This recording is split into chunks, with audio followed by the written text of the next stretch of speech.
everybody. Welcome to the Technology Evangelist Podcast. I'm Dr. John Flucke, and today I have a great guest that I think you're going to learn a lot from, Dr. Bryan Kariya, who practices with Dr. Ben Kellum in Huntsville, Alabama. Now, Ben's already been on the podcast.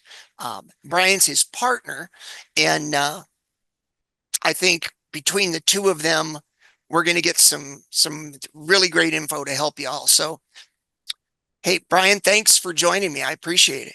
Yeah, John, so happy to be a part of this. We love what you guys do, and it's always fun to have a conversation with you, talk about some of the toys, the newest toys that we get to play with, and the ways that hopefully we're helping to learn more in dentistry and be able to help others adopt some of that technology to improve their patient care and just engage within dentistry and enjoy what they do. That's been a big key for us with that. And so we continue to scratch for new toys to bring into our office. So that the toy thing is I've always lived my life by the motto, you can't have too many toys. There was the old thing of, he who dies with the most toys still dies. And I'm like, yeah, I don't care, but you still got the toys. You enjoy them while you have them, right? Exactly. Yeah, totally. So I was, in case people don't know, I was down at Bryan and Ben's facility watching and listening to Dr. David Hornbrook in January, and they have got a pretty amazing setup down in Huntsville. But we always start off at the beginning because I think that's great. Tell me a little bit, Bryan, about your origin story. How did you go from, being a kid to getting to the point now where you're, dealing with all the toys? Yeah, that's a great question. I don't know how far back you want, but I'll tell you, as a kid, I don't know if you remember the show ER, right? Oh, So yeah. I loved ER, and because of that, I really wanted to become like an ER doctor. I thought that would be the coolest thing in the world to understand the body and how to be able to help, patients in need that were really in a crisis situation. And so that was kind of where I had set my radar or kind of my game plan ever since I was probably in like elementary school. That was really what I wanted to do and thought that would be really fulfilling to be a part of. And as I, went through junior high and high school, I just like was really set in on pursuing that course. And right after high school, I did a semester of college and then went and served a mission for my church for a couple of years. And when I came back on my mission, on my church mission, I learned Mandarin Chinese. And Oh, so wow. one of the guys that was helping kind of oversee that work that we were doing suggested that I consider business, something within business and kind of maybe go that route, which I always kind of liked the business route. I enjoyed solving problems with that kind of mentality. And so when I came home, I thought, well, okay, maybe I'll pursue like an accounting degree and do something like international business with the Chinese that I have, because I thought I really enjoyed the Chinese. And so I actually decided one day, all right, I'm going to actually just major in Mandarin Chinese. I chose that as my major. And I thought, okay, I've wanted to do this medical thing over here for a long time. And I want to do this business thing, but if I do Chinese, it'll look good for my, dental school or Oh, medical yeah. school resume because I did this. And it also gives me this avenue for business. And then I'll start to take some of the science classes and all that I need to be able to pursue the medical school route or whatever. And at that time, my brother-in-law was a dentist, and he was talking about the fact that he got to own his own business, and that was part of what really excited him on a daily basis with the work that he got to do. And he was still helping a lot of people. And so that was kind of the first time that I ever really considered going to dentistry. But saw the experiences that he was having, and I spent some time with him in his office, started shadowing some other dentists, and I thought, this may be a really good fit for me and where I'm at with the interaction with business, be able to have that opportunity to run a business and own a business and still be able to be in the healthcare industry and be able to provide patient care. And so that was kind of the sweet spot for me. I ended up majoring in Chinese, but was able to take the science classes that I need to for dental school, and then went on and enjoyed moments I enjoyed dental school, Yeah. moments I wish I would have done business or something a little different. But so I got into so I went to dental school, and really in dental school we didn't do a lot with technology. There wasn't a Right. lot of interaction with, CEREC was kind of the thing Hmm. back in that period of time. I think we had like an E4D, if that sounds Yeah. Yep. familiar. That Um, was that was a competitor to Sarek back then. yeah, so we Yeah. had one, but I didn't even use it when I was in school. I think Ben did one crown with that when we were in dental school, and we didn't get it was just bread and butter type stuff. The 7 appointment root canal, Right. no appointments that you have to do, right? Yeah. The 7 appointment denture records that you would take, and then your denture would still be crooked and it wouldn't work. Right. So we were not using a lot of technology from the education standpoint that we had, and it was something that I even remember Ben and I talked about a digital denture when we were in dental school, and I remember us Wow. both thinking like, that's the dumbest idea that I've ever heard of. Why would anybody do that, right? And kind of foreshadowing where we would eventually end up. I'll tell you, most of the time when I've ever said something was crazy and nobody should ever do that thing, I end up doing that thing down the road. So Yep. that was a little bit of how I guess just where my path was going to lead, but. So I finished dental school, didn't have a lot of technology interaction, and went just straight out to private practice, where the office that I was in actually did have a CEREC, and I thought that was the coolest thing. So I started there. That was really the first place because I had an intraoral scanner with the CEREC, Hmm. right? So I could Yep. I could scan make an impression, digital impression, wouldn't have to use PVS or Algin or whatever. Was able to do the crowns with that, and I love the ability to be able to provide the crown same day and deliver that to the patient and then go off and take care of it all in one day. I thought that was a really cool solution. Didn't have to make it temporary, all that. And thought that for me, that solved a lot of problems, but also for a patient, I thought that was a great option for them to have that availability. And really also one of the components about that I thought was really neat was that I was getting immediate feedback from the scan that I was taking to Right. the crown that I was making to cementing that in a patient's mouth and then adjusting any occlusion or contacts that I needed to make. And I just thought that that was really helping me improve my dentistry. And Hmm. beyond that, you take that intraoral scan that you make, and you got a tooth that's maybe half an inch, sometimes smaller or maybe a little bit larger at times, and you blow that sucker up so that it's 1 foot or 10 Yep. inches on your screen. You can really see the quality of your margins. You can see the Yeah. quality of your prep, and I felt like it just helped me become a better dentist, right? So that was a lot of history covered in just 5 minutes there, but that was really where I thought, okay, this digital dentistry thing, there's probably something here that I could really learn and grow from. And I kind of skipped over the Ben part, but Ben and I met in dental school. We happened to be lab partners during that period of time, and just seeing Ben Kellum pour up model stone and die stone, it's a really good thing that we have digital dentistry nowadays. Just a little dig for Ben. No, but we spent a lot of time in the lab together, and to the point of we didn't use much technology. It's technology in its own right, but Right. I had to cast gold crowns in dental school. I delivered a couple that I casted by myself to my patients in dental school. So we were still using that form of technology Mhm. when we were in dental school, and didn't get as much with the digital side of things at that point. So that's kind of the broad scope of where I was. And then, I was in private practice for a couple years. I moved around. I practiced in Nevada for a short period of time. I was in Utah for a little while. I went back to Oklahoma, and when I was in Oklahoma, Ben kept sending me. So he went off into kind of a different route, was doing some of the residencies, and then Mhm. was helping to teach in the residency. And he'd be sending me these photos of these really cool cases that he was doing, either implant surgeries or bone grafting, or starting to get into kind of the digital development of Yeah. full arch dentistry.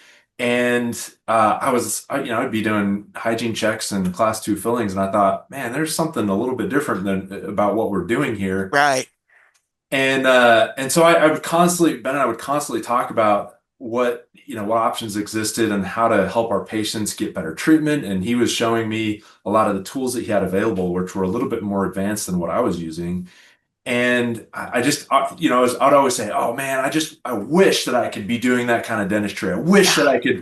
I could do something cool like that." And finally, one day, I remember he was like, "Okay, you say that every single time that we talk, but you haven't done anything to make a change in your life to Yep. actually develop this skill set." He's like, "Either you need to stop talking about that, or you need to come and train with us and develop the skill set so that you can be doing this kind of dentistry."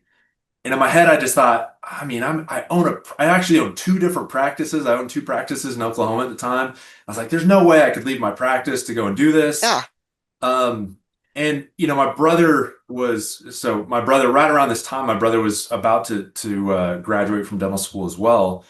And I was talking to my mom one night and I just said, if I could suggest or recommend that he does anything, it would be to take some advanced training in surgery or implants or something that he really enjoys, because the day to day can kind of be a little bit monotonous, and it can kind of feel a little bit like you're stuck. And so um, when I was talking to my mom about that, I just again heard Ben's voice echoing in my brain, and I just thought, you know what, I need to go back and do this. So I actually took a year off and went back and did an AEGD with an emphasis that really focused on IV sedation, implant surgery, and then digital dentistry.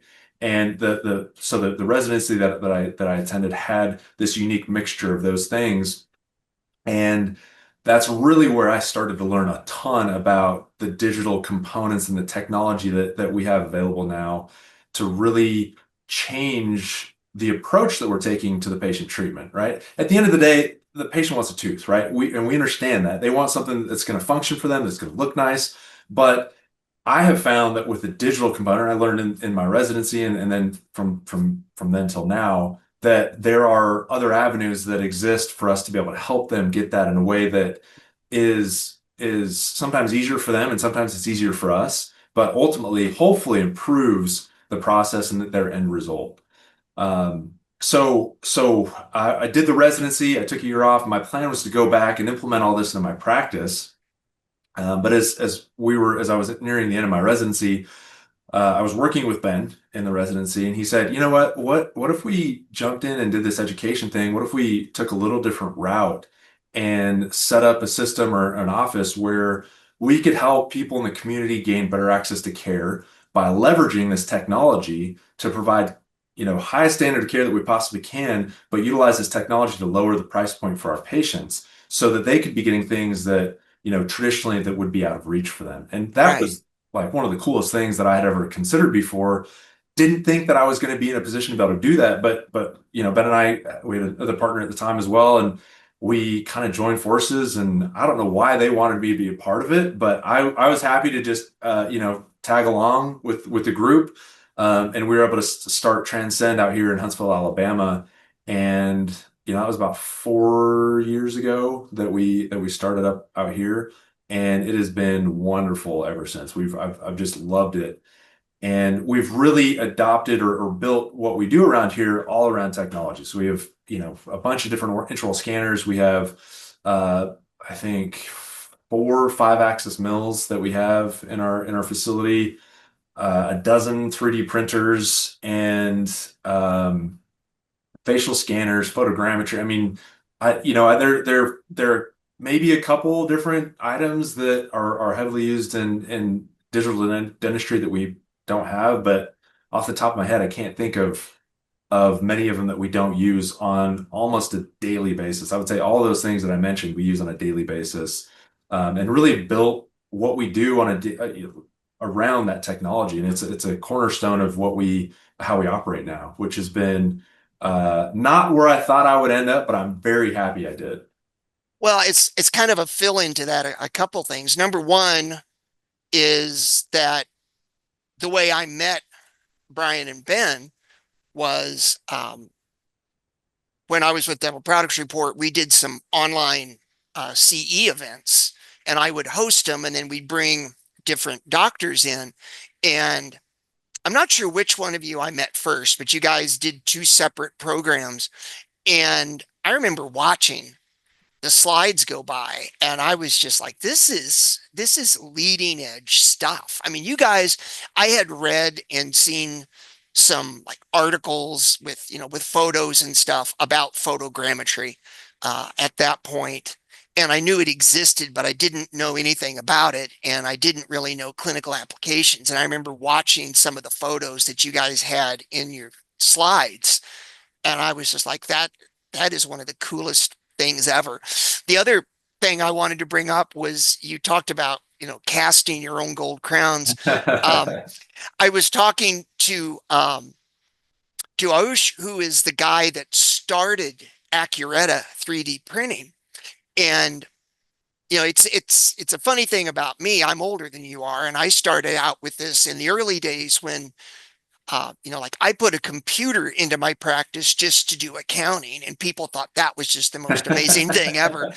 And I was talking to him, and he said he was getting his origin story, and he said, "Well, I graduated uh, from college with a degree in 3D additive manufacturing." And I Wow. was Yeah. like, "What?" And so I was like, "Yeah." And I said, "Well, then you go straight into dentistry." I was like, "Oh, no, no. I started in jewelry." Wow. And I Yeah. was like, "Well, that makes perfect sense because of the whole, lost wax and all that stuff." Right. Yeah. Yeah. Yeah. But then that transfers so well to what we do in this field. And yeah, your facility, I mean, the amount of equipment you guys have, and then tell us a little bit about the kind of treatment that you guys do, the patient base and that kind of thing, because I think that is incredibly cool what you guys are doing. Yeah. Thank you for asking about that. And just to point out one of the things that you were kind of mentioning there, for whatever reason, we as dentists are really good at stealing technology from other fields and adopting it Yeah. into what we do. You mentioned 3D additive manufacturing. Like I had no idea what that meant when I first heard that term. I was like, wait, what is that? They're like, oh, Yeah. 3D printing. I was like, oh yeah, yeah, I know what that is. Yeah. But additive manufacturing, I was like, I doesn't make any sense to me. Um, and so yeah, so we have that. And then, photogrammetry also was one of those things that was we've worked with a couple different companies as far as the different systems that we've used, but was used in a lot of different industry, aviation and a lot of different things that has been Mm. borrowed into dentistry, which is really improved and vastly made my life better. So I appreciate that. But yeah, so right now, the patients that we treat, we've kind of gone through some growing pains as a clinic, as I'm sure every scratch start does. But we have treated a lot of patients that have come from addiction recovery and from abusive situations. It's really unfortunate that there is uh, a group of patients that live in those life circumstances as much as we see it. But Right. we've had a lot of patients that come through that, and part of that origin story of Ben and me in dental school, I remember we were assigned, and I apologize if Ben's told any of these stories. I guess you guys can just edit it out if Yeah. No, it's no too worries. repetitive, right? But we were out on a mobile dental unit in Elk City, Oklahoma, I believe. And we were out there with one of our instructors, and it was just the two of us on this bus. And there were two chairs on this bus, like an RV type thing, right? Yeah. And so we could see it was like one or two patients at a time. There wasn't enough suction for us both to be running suctions at the same time, if I remember Wow. correctly. So it was kind of like we could seat the patient, get them numb, but then we couldn't do procedures both at the same time. And I don't even think we had a dental assistant. So anyway, it was one of those situations. It was And primitive. yeah, yeah. Which, we still were trying to help and people were getting extractions and that. But Oh, yeah. I remember we had a guy that came in that clearly needed comprehensive treatment. Needed, basically every single tooth in his mouth was destroyed. Right. And he came in, and the essentially rules of how we had to operate was that patient could get like one tooth fixed, Mm. and that was it. right? And so this guy needed literally every tooth in his mouth out, or he'd worn him down, and either the nerve had decay, and we Right. could pull one tooth for him. And we just thought, this is bonkers. Like we have the ability to do more than this. Like Hmm. why can't we just help more of these patients? We're Yeah. willing to stay as late as we need to. Obviously, we weren't licensed at that point. We're still in dental school, but we thought, wouldn't it be so cool to be able to take care of more patients without just pumping the brakes based on their finances, and really be able to get them in a situation that was going to help them, uh, have that health that they needed, and be able to take care of them in a way that seemed a little bit more reasonable. Now, obviously, you have to be sustainable. We understand that we need to make a living and all that, but we really looked forward to the day where maybe it was in retirement, or after we kind of Yeah. paid off our student loans or whatever it may be, Yep. right? Where we could help out and contribute in a way that was not directly tied to just the financial recoupment of whatever it may be. So, Right. um, flash forward till we were in the residency, we saw this educational sort of component that allowed for patients to be part of courses, or whatever it may be, to help the education subsidize some of the patient treatment, and that was part of the model that we try to adopt. So a lot of our patients are coming from a place where, um, you know, I'd say right now, a fair number of patients need like heart valve replacement that they're Mm. financially just not, they need like thousands of dollars worth of work to get their heart surgery, and they're not in Right. a position to be able to afford that. But if they don't get their heart surgery, they're going to die. So Yeah. we see those patients, and so we'll, take out as many teeth as they need, really, to get them in position to be able to get their surgery. Like I said, we treat patients that have come through addiction recovery, and really what Ben and I, kind of looking back at that dental school situation, we really wanted an opportunity to be able to share the gifts that God has given us in a way that was going to be able to help other people. And that was, um, I don't want to get preachy at all about any of that stuff, but we just felt like we had been blessed in a big way with a Yeah. skill set that could help contribute and make society better.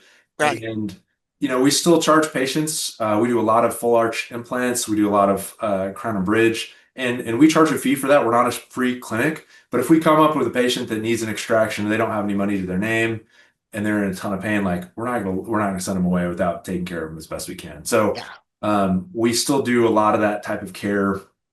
But obviously, there has to be that sustainability component of I'm sure every dentist understands that Right. that's part of I our say reality. all the time that you can have the best hands on the planet, but if you can't stay in business, your Yeah. hands can't help anybody. And it's true. It's unfortunate, but Yeah. it is true. Well, and it's great to have a big heart as well, but that is the reality that we do have Yeah. to have a living. But we also, I think that maybe most of us as dentists overemphasize that, I have to make a living Yeah. component. I Yeah. think that most of us are doing pretty well. And there's, just looking, I think what Ben and I hope that we can help emphasize is that, and people like you, John, I know that you do a great job of this as well, but just look for ways to help more of your patients. Just Yep. maybe it's just one case a year. Maybe start there Mm. where you do a couple crowns, a couple extractions, whatever it is, Yep. to be able to help that patient get something. Maybe it's for somebody that's in desperate need. They've had a death in the family, or something like that. Just consider a way that you could use your skill set that and your training in a way to be able to benefit um, somebody in need. And I think that if anybody takes away that message from today, I hope that would be beneficial to them and the patients they treat. So, You know, I don't think I've ever mentioned this before, but you triggered a thought, so I'm going to bring it up. yeah. You mentioned just like one or two cases a year, which I completely agree with. Um, there is an organization, and you may be familiar with them, but it's called Donated Dental Services. It's DDS. And what I think is great about what they do is they're a charitable organization. They partner with doctors and they partner with like labs. And I think, I'm not sure on this, I think maybe even supply companies.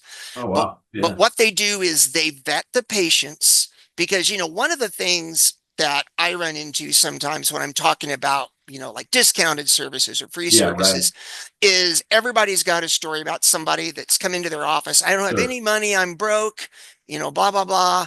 And then the next time you see them, it's like, yeah, I bought a new deer rifle and I've got a bass boat, those kind of things. Yeah, I got a And new big screen TV, or they have a big new sleeve tattoo, yeah, some twelve exactly. hundred Yeah. dollars or whatever. Yeah, yeah.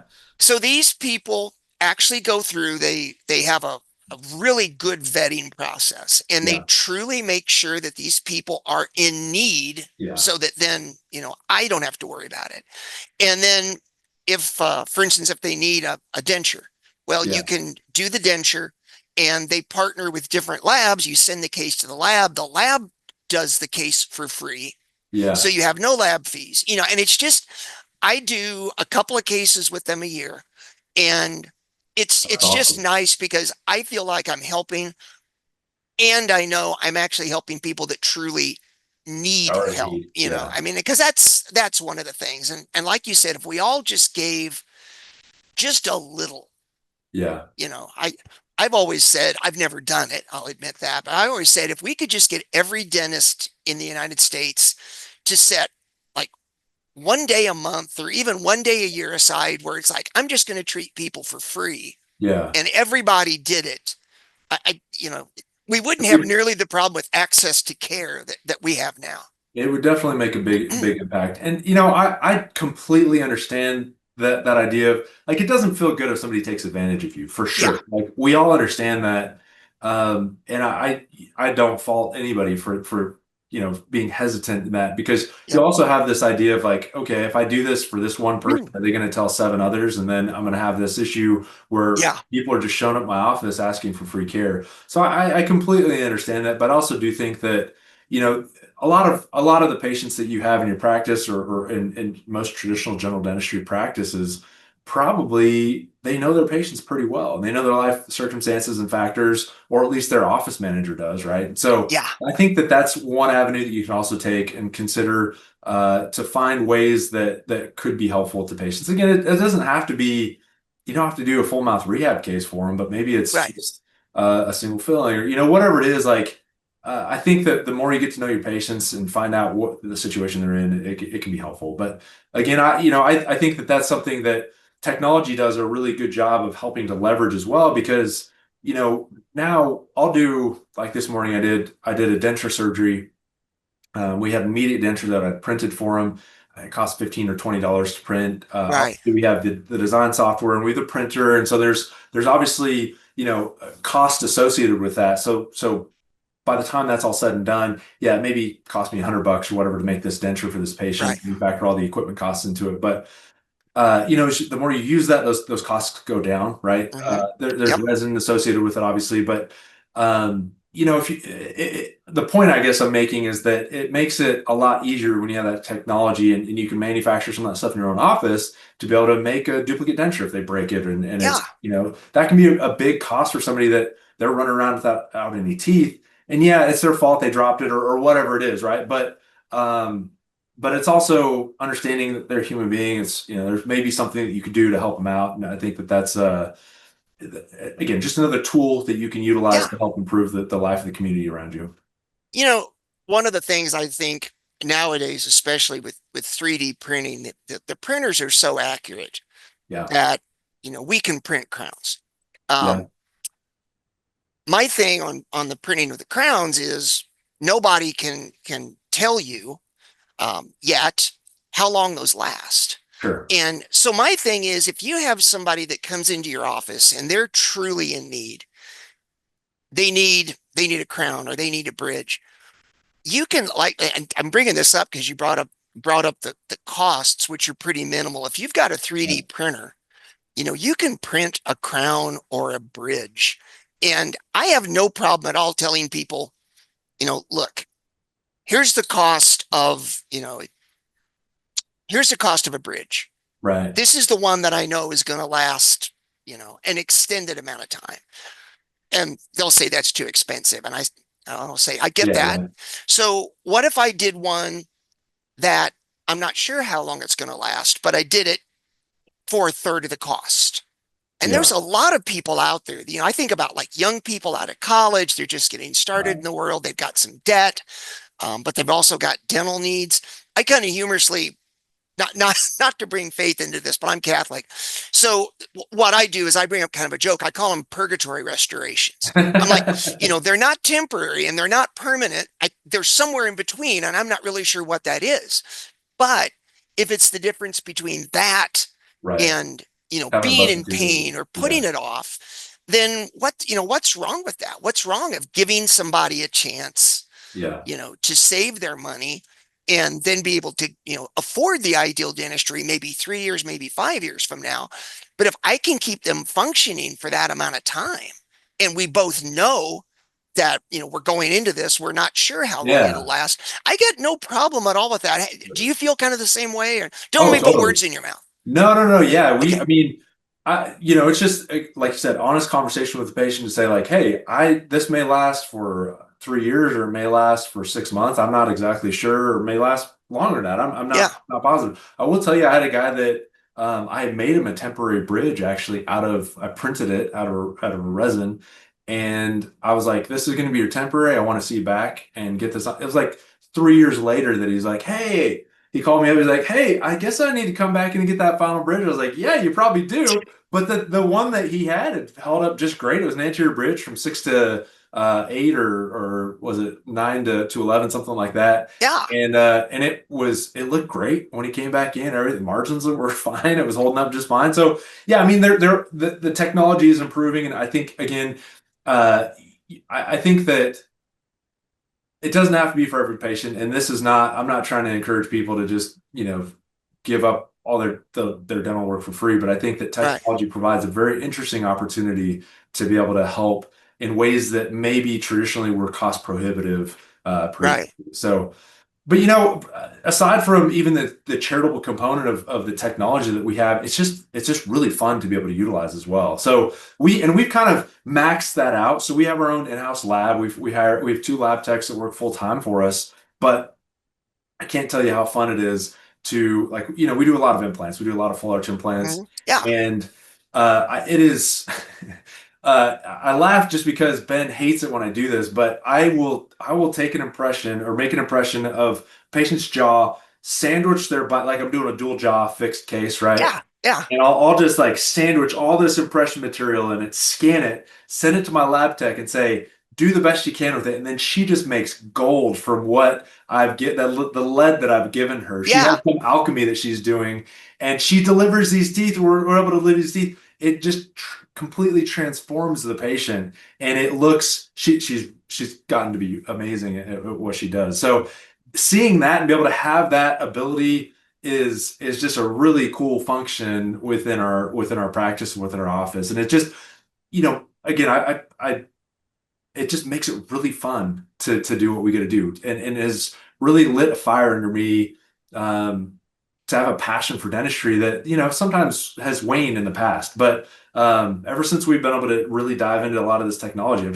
I've just really enjoyed the type of dentistry that I get to do with it. So it's been really great. You know, and I think that's so cool. I actually did a course a couple of weeks ago for Medidenta out in Las Vegas, and a doctor came and he brought his office manager with him, and he brought his in-house lab tech. And he's got, gosh, I don't remember. I want to say 5 or 6 practices. Oh wow, And yeah. he practices, he's got associates working for him, and he practices out of one location, and that's the location where they have the lab. Oh yeah. And it is so super cool to have a lab tech. I don't, and I'm Yeah. jealous. Yeah. To be able to do that and have those kind of results. I mean, the lady that was his lab tech was just phenomenal. We were polishing stuff, and heck, I was learning stuff from her. Yeah, yeah. Um, because you know that's the other thing I think is kind of funny is that with doctors and labs. I work with a local lab, guys my age. We've worked together. He actually started as a lab tech when he Oh got out yeah. of college. And so he's got actually 4 more years in dentistry than I do. But Uh, he worked there for a while, then he left and he started a little lab in his basement. And it just grew and grew. And we've been together the whole time. Um, and he is such a wealth of knowledge, and it always amazes me yeah, right. sometimes when doctors don't, like, they don't want to call their lab, or they deal Yeah, with right. huge labs where one day you get the person with 20 years experience and the next case has somebody with 1 year.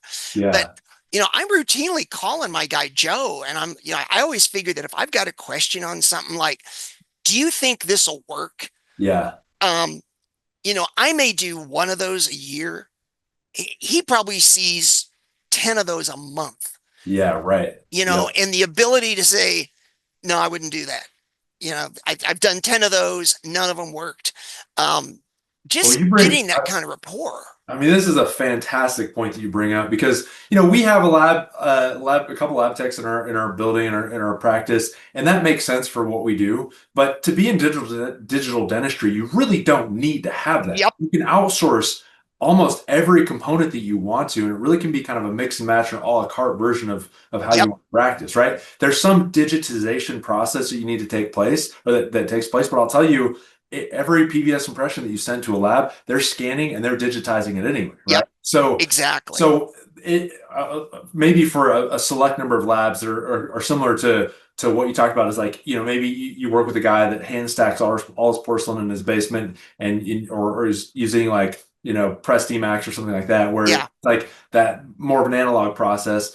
But the majority of dental labs now are digital in so many of these components. But I think that the point that you bring up is just such a good one that you want to have. I mean, think about how much of our work is reliant on having an indirect restoration or something we send to a lab. yep, You want to have a good relationship with your lab. Whoever it is, wherever you work with, you want to know the person's name. You want to know who's doing your work yep, because if you need help, figuring out the process or whatever you're going to need, you want to be able to call them up and say, "Hey, I'm about to do this case. What do you think in this situation? What do I need to make sure that I give yeah, you enough room or that I give you what you need to make this work?" Right?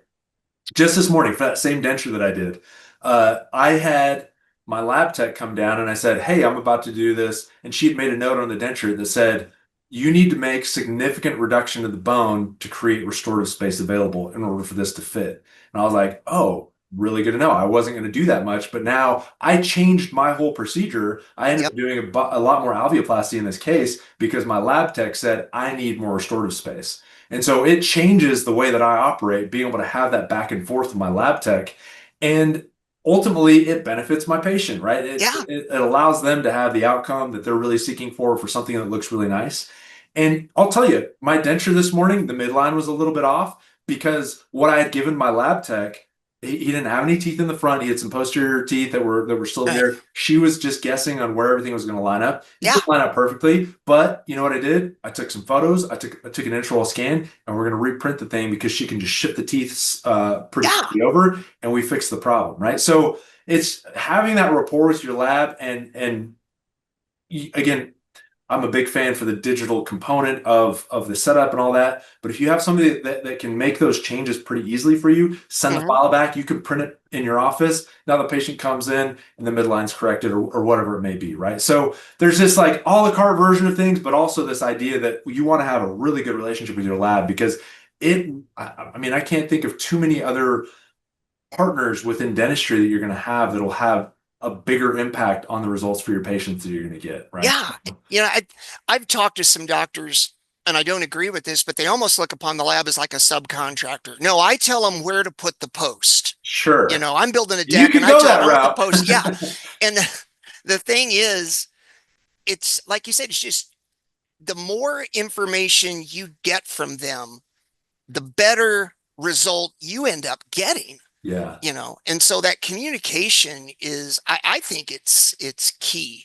Well, The, and one of the things that as we've kind of lived in this weird world of this lab, building this lab and the technology that we've had to kind of educate ourselves as far as and we've worked with some fantastic people, learned from a lot of really good right. educators, but a lot of trial and error, right? We've learned that Yep. um, in the United States, it's really in the dental practice, it's really doctor centric, right? Like that's Yeah. kind of the one that's calling the shots.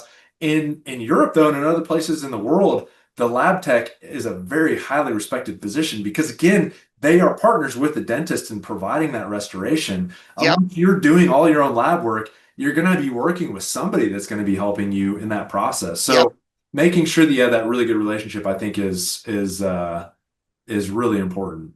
And Yeah. I completely I, agree. I think again, like some of the implant stuff that we do, right? Um, part of our full arch implants, we're placing pterygoid implants and anchoring in areas that are providing better results for our patients.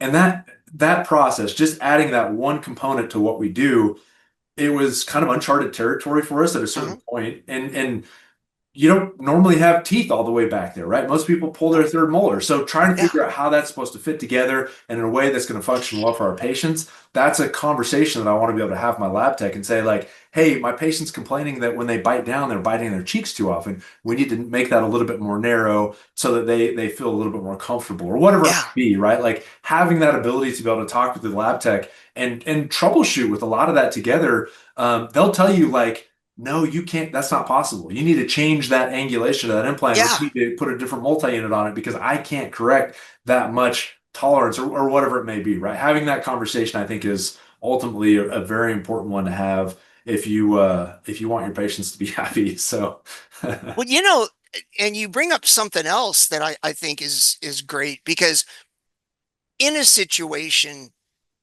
usually with fixed, but when you're trying to really reestablish vertical dimension, oh yeah, yeah, there's like maybe five schools of thought on that. And yeah, I think all of them are are probably workable. yeah, People will almost get in fist fights at seeing, the different ways to do it. But I don't think anybody that's 100% honest would say, I use X yeah. and it works every time. Sure. Because I think people, I mean, no matter how good you are, we're gonna Human miss beings it. are all just weird. Yeah, We're weird creatures, and yeah, we all don't fit the same. So you yeah. have to have some different tools for sure. And so what I think about one of the great things about this whole digital aspect of things, especially like with 3D printing, is that if you're trying to do like a full arch or a full mouth and you're trying to reestablish vertical on somebody that's got a really worn dentition and you're like, I Yeah. have no idea how tall these teeth were 30 years ago. Right. If you can prep it, scan it, and then have a quality temporary material to print, you print it, let them wear it for 6 weeks or two Yeah. months. We know it's going to hold up. And if the patient comes in and they're like, no, it's still not, I'm open too far, well, then even if you're not doing it yourself, you call the lab and you just tell them, I need to open this 2 millimeters. I haven't checked the prep, or I haven't touched the Right. preps. I mean, that's a simple process to just go, boop, add 2 millimeters, Right. reprint it, wear this for 6 weeks, see what it seems like. I have done a couple of cases in my career where I missed it, I Yeah. didn't catch it, and Right. 6 months later, I'm cutting it all off to do it over. And Yeah.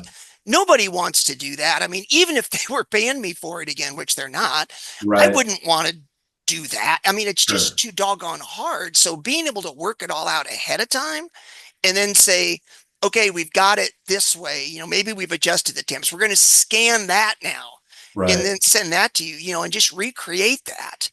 Um, so many advantages to this that I think a lot of people just don't see yet. Well, and I think that brings up a fantastic point of one of the major benefits of digital that we've loved is, I think it was Stephen Covey that said, start with the end in mind, right? Like Hmm. kind of the pathway Yeah, mapped out that you want to go to. The digital wax up process is something that we do in almost every single one of our cases that really helps troubleshoot before we see the trouble ahead, right? right. It's almost this cheat tool or hack that we get to do to really try to see, all right, these are going to be the limitations in this case. I don't, maybe you probably haven't run into this because you're probably a conscientious dentist, but if you've ever seen one of those cases where you're like, the patient comes in like, hey, I need an implant on the top right side. I've been missing that tooth for a little while and I just really want to get it back. You're like, oh, there is like 4 inches of bone. I have so much room here. It's going to be beautiful. But Yeah, what you don't pay attention to is the fact that that tooth below has maybe super erupted and eaten up your restorative space. So that when you try to go and you place that implant, you're like, oh, this is the best implant that's ever been placed before. It's going to be so wonderful, this patient. And then you take the impression or make the impression of their bite, and you're like, oh my goodness, I don't have enough restorative space.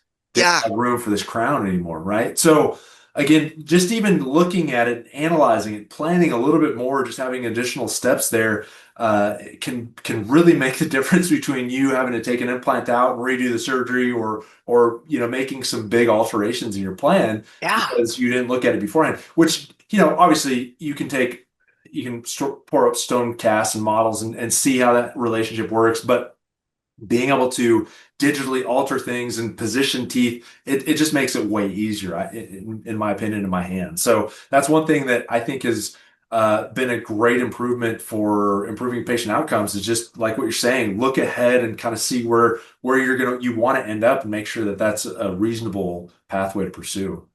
Well, and when you look at things like from the lab industry, I think it's Dandy, although I'm not sure. Uh-huh. Um, Pretty sure it's Dandy. Anyway, they have a solution now where their business model is that you work with them, and if you promise them a certain number of a certain dollar amount a month of cases, they'll actually give you the scanner.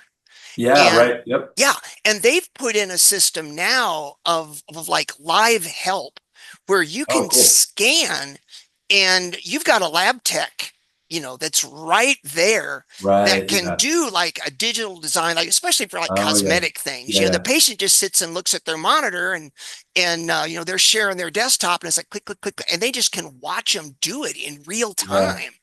And because that's some of the things people talk about with like digital wax ups. I don't have the time to do a digital wax up, or I Sure. don't have the space to, be able to do all of it.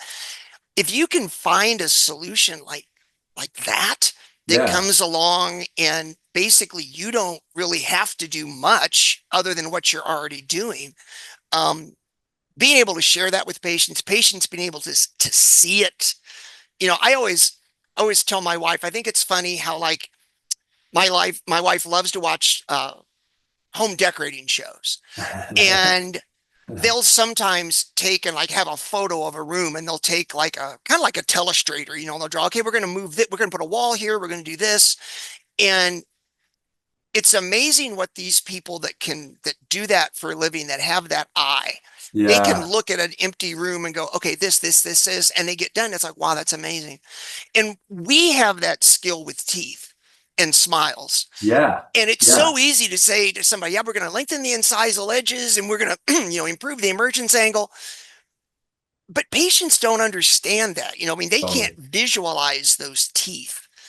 And I think communicating with people visually and showing them that it's kind of like um, famous people. I'll use Tom Petty as an example since he's no longer with us. But, Yeah. when Tom Petty smiled, he showed a lot of soft tissue. Yeah. And people would always say things about him like, oh, he's got big teeth, or and we know the reason it looked that way, Right. and Yeah. and we could have fixed it. Yeah. But it's just kind of funny, like people don't pick up on what the Right. problem is. Their brain just sees a smile that's different, and they're like, there's something different about that, but they can't put their finger on what it is. And same thing with their smile, like, oh yeah, we can lengthen your teeth, make them a little bit wider, we can change this, we can change that. But they don't get it because they don't have the training. And so we spew a bunch of these terms, Yeah. and they're kind of like, oh, okay, whatever. But when it's on a monitor and you're like, here's Yeah. your face, here's the before, here's the after, then they can get it. I mean, it's so much easier. We're so Well, and that's visual. a great point too. Like I'm, talking about a wax up, that's usually designed or done in a design software like XCAD or Hmm. 3Shape or something like that, right? But what you're talking about, there are so many different programs that you can mock up a smile that'll just do, you just have to use a photo. You don't even need any intraoral Yeah. scanning to be able to help show that to a patient. And that way I think one of the things that we've touched on a couple times is just informed consent, right? Yep. Letting the patient know that, like, hey, this Great may not point. last forever, or whatever it's going to be. But when you have that conversation about, especially a big case, you want to be able to talk to the patient and say, hey, these are some of the challenges that we're facing. When you smile, you show an inch of gum tissue. That's Yeah. because you just have, your premaxilla is a little bit longer than maybe someone else that has a little bit different smile. Your lip is super mobile, like Uh-huh. identifying some of those things and saying, these are some of the things that we can do. These are some of the limitations. But using that design software, you just take a photo and then you can mock that up for a patient, and really give them an idea of again, that end in mind, that outcome that you Yeah. potentially could see, I think is a probably a heavily underutilized tool, not only to help patients understand and set the expectation correctly for them, but also to help you get more cases and more treatment. That's one of those things that intraoral camera is one of the most effective digital dentistry Yep. tools that you can have that will not only improve your patient case acceptance, but it's going to help you do more interesting cases as well, right? Yeah. So, I mean, when you talk about digital dentistry, there's such a broad gamut of what that falls Yep. into, but finding things that make sense for your office that would solve a problem that you're already facing, there's probably a digital tool for that out there. Looking for that and then really diving into that. Like, sleep medicine is, and no offense to anybody that does sleep dentistry, but sleep dentistry is one of those things that like I've heard of so many different times in my life, and I've never been able to like make it work in my office, right? And I've gone to lectures, I've gone to training on it, and I'm like, this just doesn't fit in my practice or how I operate. Right. And I could change a lot of things to make that fit, and I'm sure a lot of people do. But what I've been able to do is find problems that I'm consistently running into day in and day out, and then find solutions for that really does make a difference for my patients. And again, no offense to anybody that does sleep Yeah. dentistry. I wish I could implement it better. I think it really would have a big impact. But it's just an example of something where an intraoral scanner, if you took away my intraoral scanner, I would feel like I was doing dentistry blind. Like Yeah. almost like taking away my loops, right? Like that's Yep. one of those, Yep. those core pieces of equipment that we use that would be very difficult for me to operate without nowadays. So I think just finding those solutions within that realm, I think that there's going to be a shoe that fits. It's just figuring out which foot you want to fit the shoe to, I Sure. suppose. That makes Okay. So sense. you mentioned facial scanners when we were first Yeah. talking. Um, I know that's probably something that a lot of people aren't familiar with or don't really know much about. Tell me a little bit about how you guys are using that piece of tech in your office. Yeah, that's a great question. And one of the, so there are a couple different pieces of tech that we've adopted within the last 6 months, I think, that have maybe a little bit, maybe the last year that have been really helpful for us. And a facial scanner is one of those. The other would be a tech scan or T scan, which Yeah. is like a digital Hmm. bite paper, right? That's been really nice, especially for our full mouth implant rehab cases that we're doing. And then we're playing around with this tissue mapper from Micron Mapper. That's one of the photogrammetry companies that allows us to map the tissue without having to take a different scan. So those are some of the Wow. things that we've Okay. we've been really engaged in and toying with, playing with. It's been really cool to see. But the facial scanner is something that, especially, again, the fit for our practice, we're usually either doing a denture or we're doing a full arch set of implants, or in some cases doing full arch crown and bridge, right? So a lot of big changes that we're making. Yep. And on that point, I would say that probably a lot of cases, a lot of patient treatment would really benefit from at least an entire arch being treated because of some of the irregularities that you see Yeah. with wear on the teeth. And I think that sometimes we handcuff ourselves because we're not willing to have that conversation, or maybe we don't feel confident in being able to restore it. And that's totally fine. Either seek that information out so that you can provide that type of care, or refer them to somebody that can. And Yeah. so, but what we found is a lot of times we start looking, a patient says like, I want my upper teeth all fixed. And we have a conversation. We say, okay, great. We can understand why you're saying that.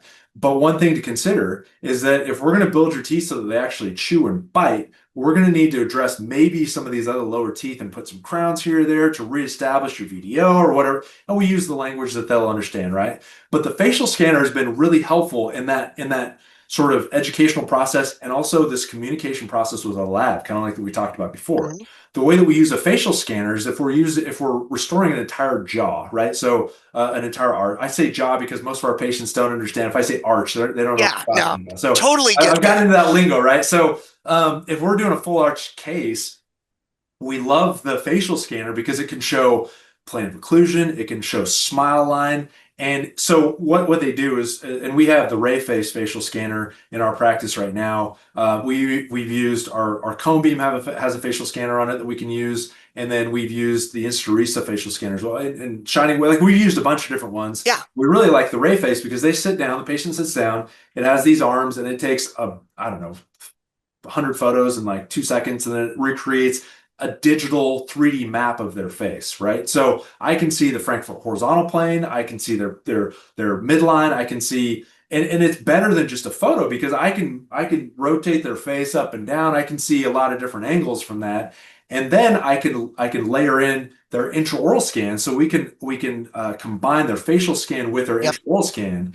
And now I can put that in my design software and say, okay, so yeah, it does look like they have a little bit of a cant. What happens if we try to correct that? And then we say, well, if we try to open their VDO a little bit more, then we're going to run into this problem. So it provides more data for us to be able to utilize so that we can get the aesthetics and the function that we're really looking for. But I would say that for even in denture cases, a lot of times, if we're seeing something that looks a little bit off, we'll do a facial scan and then go back to our design software, make adjustments that we need to be able to fix midline or cant or whatever Right. it may be. So again, it's just one more tool. There's some analog versions or ways to do that, but it's something that we have found that works within our system. That anytime we're doing a fixed case, all on X case type thing, we will do a facial scan when we're taking those records to start the process of final, because it just is providing more predictable results for us that ultimately save us time and saves the patient appointments, which is one of the things that we're always shooting for. So that's a great question. So and one that the facial scan's been we've questioned the utility in our office for it, but just recently we've kind of hit a sweet spot where it's been working really, really well for us. Well, you brought up 2 points there that I think are really key. Number one, you guys are really leading edge in what you do. And yet when you started that, you said, okay, we brought this in, I think 6 months, maybe a year ago. Mhm. And when you were talking in the beginning, you were like, we've got, I think you said 5 or 6 3D printers. We've got some 5-axis mills, but you guys are constantly working forward, constantly improving, constantly bringing in new things. It's not like, oh, I'm just going to do, like I'm going to get an intraoral scanner because I've heard those are Right. cool and they work. Yeah. And then 10 years from now, I'll bring in, some other piece. And Sure. the constant change thing I think is so important. And the other part you brought up that I thought was great was you used the word data. It's more data. And I think it's funny. Sometimes I'll get pushback from people about, well, it just, I don't want to, like AI is a great example. I don't want any machine telling me what to do. Yeah. And, you know, what I say is, it's a data collection device. Right. I said, when you really look at it, an Explorer and a Perio probe are Yeah. data collection devices. Yep. It's You know, different. It's technology. It's maybe not digital, but it's yeah, technology that you're using in some capacity, right? yeah. And an Explorer and a Perio probe don't tell you what to do. Sure. They give you the data that you, as the doctor, Right. can then assimilate. And I've always said, like if somebody's a patient of mine for 10 years, I always tell the patient, I'm better at what I do with you because I've got a track record. I mean, some Yeah. people, some Yeah. people build calculus overnight. My mom Right. was one Yep. of those folks. My mom, you could clean her teeth today, and in 3 months, it looked like she had them cleaned in 5 years. Right. And, some people do that. Some people, they get one little bleeding point and it breaks down quickly and it spreads. Some people, you look and you see, a couple little shadows on the bite wing and you think, Right. well, I don't know if we need to treat those. And the next time you see them 6 months later, they've got 4 more, and those 2 that you weren't sure about are huge. But some people don't break down. And so, Right. the longer people are patients of mine, the better I get at, we got to fix this now. Right. Yep. Or, we can try and remineralize this. But that's because I've got like 10 years of data Experience. on Yep. them. Yeah. Yeah. I mean, I may not have written it down, but I know every time I see this person, there's a cavity. Yeah. Every time I see this person, we have to chisel the calculus off. And so just the more data you get, the better you get at, Well, at predicting what's going to happen. and the thing I think that's cool about it is that it's so easy to save a lot of this digital data, Yes. right? Like, I mean, it takes some hard drive space, or you got to be able to store it somewhere. But with cloud storage, a lot of these are HIPAA compliant. Like, Google Drive is one that you can get a HIPAA compliant certificate from them, and so use that. Obviously, you want to do it safely and not put your patient's data at risk, but there's so many different solutions out there that allow for this utilization. The other thing I think that you brought up that's very interesting is I'm going to kind of riff off of what you said, but this is the idea that I'm going to utilize this thing and maybe it doesn't work out the way that I want it to. I think that can be intimidating for a lot of patients, right? Or Yes. for a lot of doctors is like, I'm going to use this thing. I don't really know how to use it right now. And if I can't use it and use it as fast as what I'm doing right now, it's going to throw my whole day off. So Yeah. that's probably true. You're the first couple times, the first 100 times you use this scanner, it probably isn't going to go as fast as your PBS impression that you've done a million times, right? Like that's 100%. But just be patient with it because in the end, it's an investment in your time, an investment in your practice, an investment in patient comfort, right? So it's just one of those things that as you get more familiar with it, you're going to find the quirks and kinks. Like a great example is this tech scan. We've brought it into our office in the past 3 or 4 months, I think, that we've utilized. And for those that don't know what it is, it's basically a digital bite paper, right? And so on the computer screen, we can pull up and see, okay, their first contact is here, and now they're putting more pressure here versus here, and it'll show a balance of their bite. It'll show points of contact on this. It's called a strain gauge, is what it uses. But it's this little device. You just put it in their mouth. They have them bite down, hold it for a couple seconds, and then it'll register that data. And now I can go in and make adjustments on their occlusion to balance them out. Canine guidance or whatever you're shooting for, you can go for that. But it gives that data point. When we first put it, like I didn't get initially trained on how to use this thing, so I'd have Ben show me how to use it. And now I use it on every single case that I'm delivering a full arch, so that I can get that bite dialed in, right? Mm. And there's still more things with it that we haven't utilized. Like I haven't seen them go into, I haven't done it with lateral excursive movements, right? So I really verifying that the bite that they're in is going to be the right situation for them, but I'm working towards that. So that's one more step of the data that I'm going to be using, or this tool that I have that I can implement down the road as I feel comfortable with the basic fundamental uses, right? So you have to start somewhere, Right. but don't think that like I have to be perfect and use this the fastest as anybody out there to implement this in my office. It can be one of those things that you get and then you again build in phases of how you operate that utility. So I think that with the teaching a lot of different people, that's sometimes one of the fallacies that pops up in their mind is I need to be perfect at this right now, and that's just not Yeah. the case. So No, and that, I mean, seriously, that's a great point because the first time you do anything, like the first time a child walks, the average number sure. of steps a baby takes before they fall over is one. Yeah. But we're not crawling all over. Yeah. And I think it's two things on that. Number one, whenever we bring in something new that we think is going to impact our time, like when we brought in a mill, and Yeah. when we brought in the mill, um, one of our first cases was a same appointment case, and we built in like an extra hour into that appointment. Yeah. Right. And I don't want to be rushed. I don't want to be stressed. I don't have to cut corners. So, we went into it knowing for the foreseeable future, we're going to, add an hour to these appointments, but we're not going to always keep it that way. And Right. Yeah. the other thing is, I think a lot of us, it's so funny because you guys, I don't know about Ben, but I know you're obviously IV sedation trained.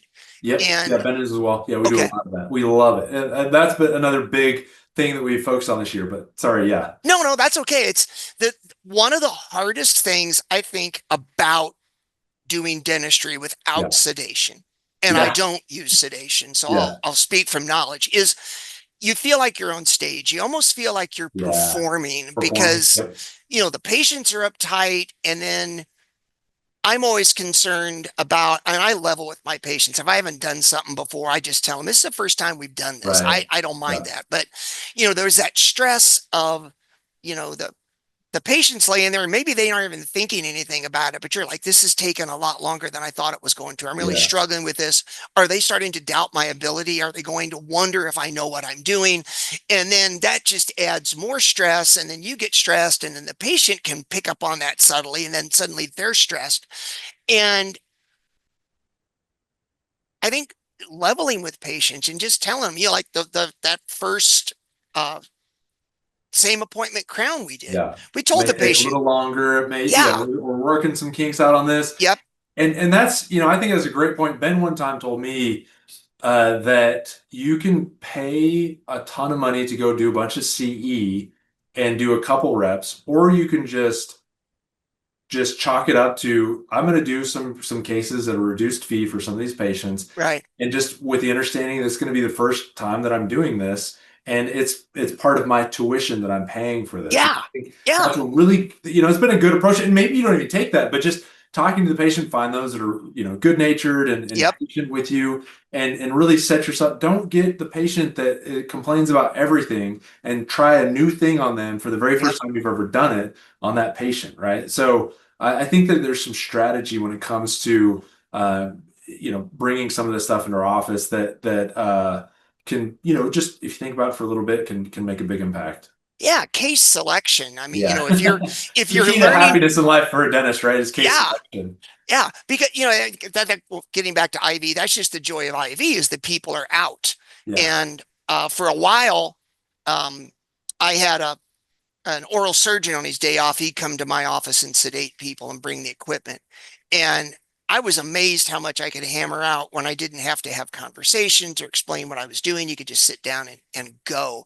But that case selection thing, I mean, I don't think very many people do this, but if you're going to learn how to do implants, I don't think the first thing you would do is come back to your office and Monday morning get the grumpiest, most demanding patient you've got and do, like an all on six case. Yeah, right. That's how I'm going to start. No, I Yeah. think you probably start with, maybe a Abundant missing first bone. Yeah, molar. you want the easiest going patient, Yeah. the healthiest that like, yeah, Yeah, 100%. because things are going to go wrong, and that's probably going to cause you stress. I mean, a little, even if everybody knows what's going on, it's going to 100%. cause you a little bit Yeah, of stress. But why add to it? Why totally. make the whole thing worse? It's just case selection is so important, but know that you're going to struggle. And if you anticipate that, then you can deal with it. My greatest mentor, I'll never forget, I think about this, no joke, every day. He was the one that trained me how to do oral surgery. And he said, Fluke, if you prepare for an emergency, you cease to have one. Yeah, And that is so true. yeah, If you just are prepared, then you right. can deal with it. Yeah, I think that's a fantastic point. Yeah, yeah. Yeah. That's a really, really, really wise mentor, it sounds like. So, Yeah. Well, Bryan, we've been at this for, gosh, I don't know, an hour and 20 minutes or something. I holy know cow, that went by super fast. It's it fun to did. fun to chat. Sorry It if I did. talked your ear off or just went on too many diatribes, but I'm passionate about digital dentistry, and it really has created a passion for me back in dentistry, which I've really enjoyed, which has been really cool. And I appreciate you inviting me on and having a conversation. It's always really good to talk to you, and we love what you're doing. I love that you're a digital evangelist. I saw that on your email. And I feel the same way that I think that it can really have a big impact on the way that you practice and the life of your Yep. patients. And so I respect what you're doing and think it's fun to be a part of in some way. So Well, you've got the football jersey back there on the wall. So I have to tell you, yeah. my idea for that came from in the 90s when I was kind of just getting started in this. The Chiefs picked up a quarterback named Steve DeBerg. Okay. And Steve had played in Denver before John Elway. Okay. He'd played in San Francisco before Joe Montana. And he played, I think it was in Tampa Bay before Vinny Testaverde. And so he was always floating around from team to team, going from starter to being cut.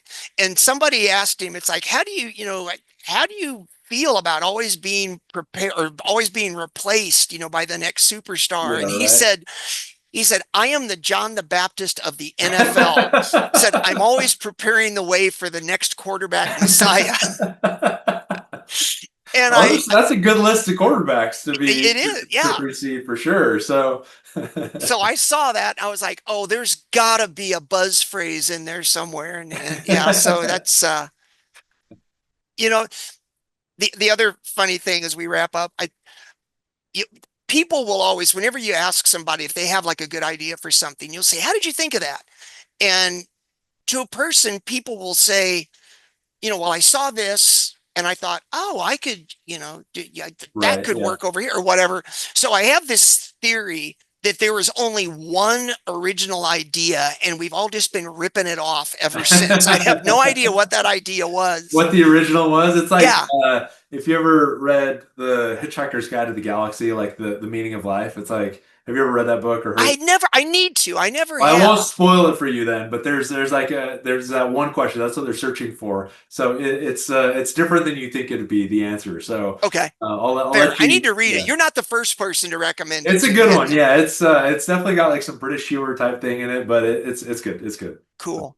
Well, Bryan, thank you very much for spending the time with me. it's been a pleasure. I'm gonna, I don't know if I'm gonna get you and Ben back separately later on down the road, or whether I might do this and get you both on here together and let you kind of talk I and don't work know, man. together. Because We that'd be an interesting podcast with both of us here. No, we would love to come back and it's always a fun conversation. I've enjoyed it a lot today. So if there's anything we can do and help out, we'd love to. all righty. Well, thank you very, Yeah, very John. much. Good to see you again. Appreciate it. Everybody, thanks for watching the Technology Evangelist Podcast brought to you by Medidenta Digital. I'll be back with more experts in the not too distant future. Thanks for watching.